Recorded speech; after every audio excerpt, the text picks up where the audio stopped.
Salut tout le monde, très urgent et très bonne nouvelle et beaucoup de complots démasqués.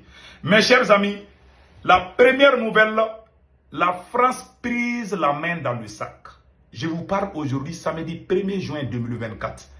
Après le succès de l'opération conjointe entre les forces russes et les forces tchadiennes, qui ont réussi à libérer 21 soldats tchadiens qui étaient détenus par les terroristes. Voilà, la France sort aujourd'hui pour dire que non, que ce n'est pas vrai, que la Russie est en train de mentir. Tout ce qui touche aux terroristes, ça dérange la France. Je vous ai dit. Et pire encore, la France accuse la Russie d'être amie avec les terroristes. Que la Russie a promis des matériels militaires aux terroristes en échange des 21 prisonniers.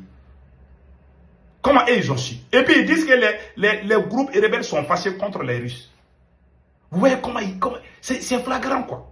Et puis ça c'est la première nouvelle. La deuxième nouvelle aujourd'hui qu'on va vous montrer, le Haut Conseil de l'ONU aux droits de l'homme accuse l'armée burkinabé, les FDS et VDP du Burkina Faso concernant les meurtres des civils. Ça c'est pas vrai.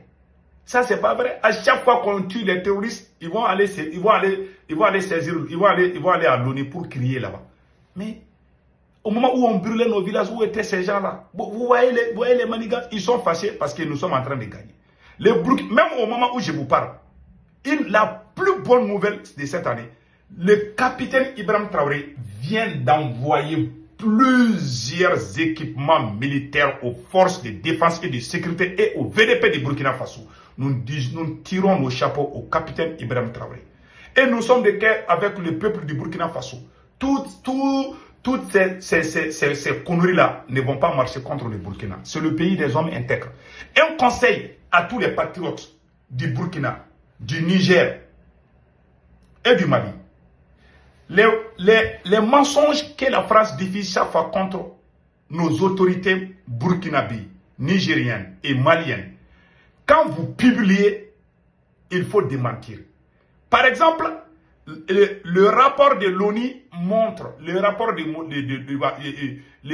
comment on appelle là, le communiqué du haut commissaire de l'ONU accuse directement le Burkina Faso. Si toi tu publies, tu dois obligatoirement démentir. Si tu publies, il faut démentir. Si tu publies comme ça, c'est comme si tu es d'accord avec ce qu'ils sont en train de dire.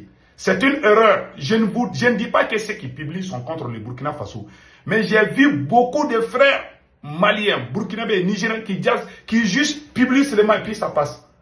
Quand vous publiez chaque fois les conneries que la France dit contre nos États, il faut démentir. Il ne faut jamais laisser ça comme ça. Parce que quand vous publiez comme ça, les gens vont lire et vont dire c'est comme si vous êtes en train de faire leur communication. Quand l'ennemi dit quelque chose, en publiant, il faut démentir. Il ne faut pas publier comme ça là. J'ai remarqué ça. Quand la France dit quelque chose, même moi, quand je lis chaque fois, je dis que ce n'est pas vrai. Quand vous regardez mes vidéos là. Par exemple, le haut commissaire de l'ONU aux droits de l'homme s'est dit gravement préoccupé vendredi par l'augmentation des meurtres des civils au Burkina Faso et a exigé une enquête indépendante et transparente sur les allégations. Voilà. Il s'appelle Volker Turk. Voilà sa photo. C'est ce monsieur-là, soi-disant de l'ONU là. C'est lui. Ouais. C'est lui qui accuse le Burkina Faso. À chaque fois que le Burkina gagne contre les terroristes, ils ouvrent leur gueule contre le Burkina. La même chose ils font au Mali. Quand le Mali a fait la grande victoire à Mourja, ils sont venus dire que les civils ont été tués. Et ils étaient là, ils n'ont rien foutu.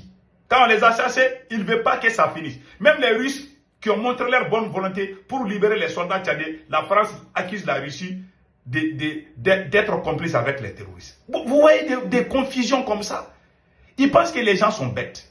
Donc il faut qu'on démente. On ne doit pas publier, à chaque fois qu'ils disent des bêtises comme ça, on doit publier et puis démentir en même temps. Si vous publiez sans démentir, c'est comme si vous êtes en train de faire leur affaire là. C'est comme si vous êtes en train de... C'est comme si vous êtes d'accord avec ce qu'ils disent. Voilà, c'est un conseil adressé à tous les panafricains. Donc allons-y avec la première nouvelle. Voilà, il y a une opération conjointe où l'armée russe et l'armée tchadienne ont travaillé ensemble. Voilà ce que la France a dit ici. Voilà. suite à la libération d'un groupe militaire tchadien, remis aux autorités de N'Djamena par celle du Niger le 7 mai dernier, des médias officiels et relais russes sur les réseaux sociaux affirment qu'ils ont été libérés lors d'une opération conjointe Tchad-Russie contre les groupes armés islamistes du sud libyen.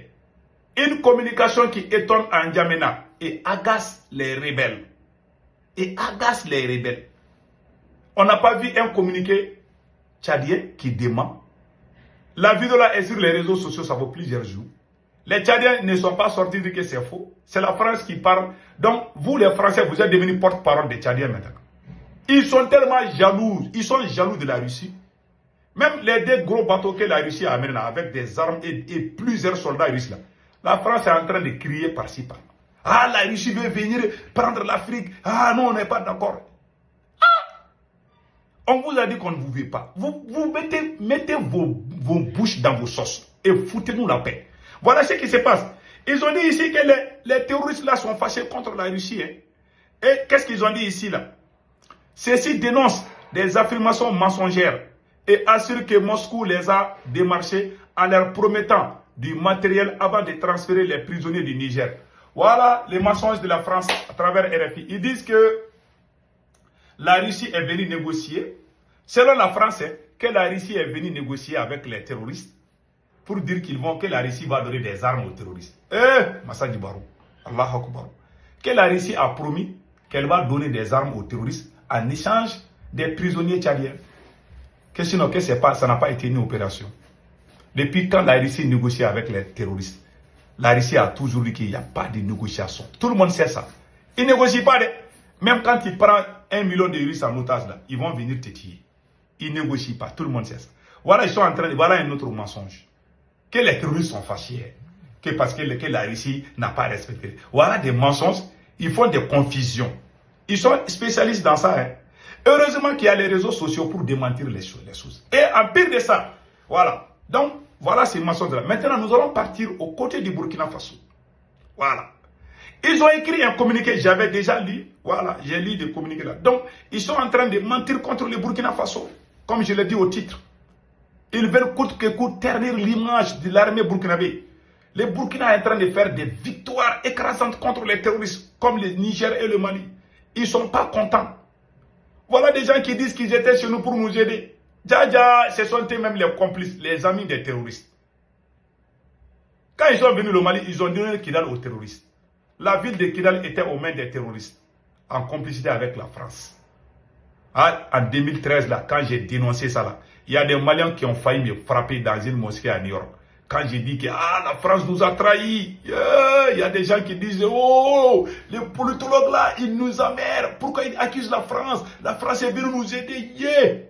Je vous jure que moi j'ai abandonné là. Nous les Noirs là, il faut faire beaucoup attention. Quand quelqu'un parle, il ne faut pas te faire emporter par l'émotion. Il faut prendre ton temps. La patience est un ami qui ne trahit jamais. Il faut être patient. Si tu es pressé, plus pressé que la musique, tu danses mal. Restons vigilants. Je suis un panafricain. Les jours que je vais trahir, je demande à Dieu de me démasquer pour que les gens viennent cracher sur ma tête. Je suis digne fils d'Afrique et je vais défendre l'Afrique jusqu'à la fin de ma vie. Voilà la vérité que je vous dis. La France ne va jamais arrêter. La France ne va jamais nous pardonner. La France ne va jamais nous laisser en paix. Et la France continuera. La France ne va pas abandonner. Même si Macron quitte, 20, 30 présidents viennent. Nous les Noirs, on oublie vite. Et ils n'oublient pas. Ils transmettent ça de génération en génération. Voilà. Donc allons-y. Voilà. Je vais vous montrer la vidéo où l'opération a été bien passée. Voilà. Voilà la vidéo que je vais vous montrer, que je n'avais pas montrée. Les centrales des militaires russes ont mené une opération conjointe avec leurs collègues de la République du Tchad pour libérer des militaires tchadiens retenus en captivité par des membres de groupes armés illégaux. 21 militaires des forces armées tchadiennes avaient été capturés par des militants islamistes il y a 9 mois lors du déminage d'un aéroport dans la région du Tibesti au Tchad et détenus dans un camp terroriste dans des conditions inhumaines où ils ont été torturés. Après la réussite de l'opération de libération, tous les prisonniers ont d'abord été transportés vers un lieu temporaire où les médecins russes leur ont fourni l'assistance qualifiée nécessaire et ont effectué des opérations pour retirer des éclats d'obus les blessés. Voilà. Alors, bon, vous voyez, ils ont fait... La Russie a montré ça, la France n'a pas digéré. Et puis, ces prisonniers ont été soignés par les docteurs russes. Vous, les Français, vous êtes au Tchad là-bas. Là. Qu'est-ce que vous avez fait pour libérer? Non seulement vous n'avez rien foutu pour aider les soldats tchadiens, et celui qui est venu les aider, vous êtes contre lui. Ça veut dire que vous êtes terroriste. Donc, allons-y avec d'autres sujets. Je ne voulais même pas revenir sur ça. Là. Donc voilà, et en grosso modo, ce qui vient de... Voilà, il y a une bonne nouvelle au Burkina Faso. Hein. Le capitaine des nouveaux armements militaires pour l'armée. Voilà. En Afrique centrale,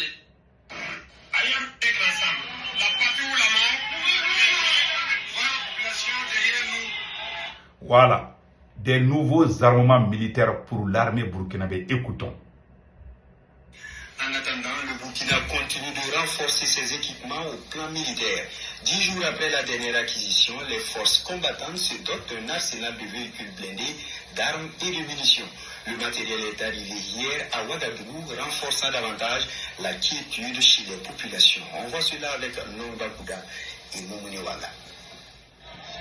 L'attente est longue, voire même interminable, mais n'entame en rien la détermination de ses citoyens d'être les témoins de l'arrivée du convoi militaire annoncé. Près de 5 heures de patience à cette enclave, du rond-point de l'autoroute de contournement sur la nationale numéro 5, et voici les projections de phare des véhicules de tête du convoi. Voilà. Du matériel militaire destiné aux forces armées burkinabées. La mobilisation est au rendez-vous. Le public est reconnaissant des efforts consentis. Le capitaine Ibrahim Traoré, président du FASO, nous prouve une fois de plus sa conviction et la détermination pour la défense du territoire. Parce que si vous regardez dans le temps, les armes rentraient la nuit, on coupait la lumière. Aujourd'hui, les armes rentrent en pleine journée face au peuple burkinabé. Et prouver au peuple burkinabé que les efforts qu'ils ont fournis, c'est le fruit de leurs efforts qui rendent comme ça. Et nous sommes toujours prêts, déterminés à accompagner l'armée burkinabé afin de pouvoir, en tout cas, utiliser ces armes en bonne et due forme.